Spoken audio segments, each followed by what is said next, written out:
করলো। আমরা দোয়া করি কিন্তু বুঝতে পারি না দোয়া কবুল হয়েছে কিনা। আমরা কিভাবে বুঝবো যে আমাদের দোয়া কবুল হয়েছে?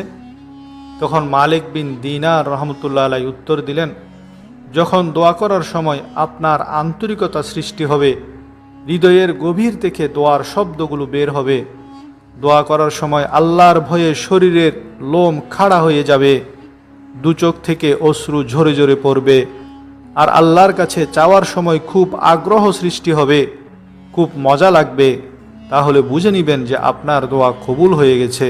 আর যখন দোয়ার সময় শুধু রুটিন ওয়ার্কের কারণে দোয়া করেন, মনের গভীর থেকে আওয়াজ আসে না, আল্লাহর দিকে মনোনিবেশ থাকে না, তখন বুঝে নেবেন এই দোয়া কবুল হয়নি।